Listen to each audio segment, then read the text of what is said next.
Hello বন্ধুরা, কেমন আছো তোমরা সবাই? আশা করি ভালো আছো। আমি অনেক ভালো আছি। তো এখন বাজে সাতটা রাত 7টা বেজে গেছে। আর আমি এখন রান্না বসিয়েছি।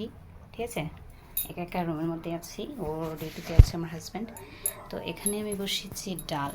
এই দেখো, দেখা যাচ্ছে কি না? হ্যাঁ, এই যে থোড়ি ক্যামেরাটাই করতে পারি না। তো এখানে আমি ডাল বসিয়েছি অ্যান্ড এনেছে ঝুরি করা আলু কেটে রেখেছি, ডালের সাথে ভাজা করব। ঠিক আছে, তো আস্তে ধীরে রান্না করব, একা একা তো ভালো লাগছে না। ঠিক আছে, ও নেই রুমে, কি করব, কোনো কাজ নেই, তো ধীরে সুস্থে রান্না করব।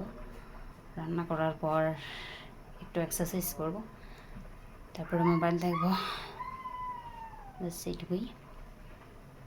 আর তোমাদের রাতে খাবারে কী কী হচ্ছে অবশ্যই জানিও কমেন্ট করে। আর ভালো লাগলে ভিডিওটা লাইক, কমেন্ট, শেয়ার অ্যান্ড চ্যানেলটিকে সাবস্ক্রাইব করে দিও। ঠিক আছে, তো আজকে ভিডিওটা এতটুকু পর্যন্তই। টাটা।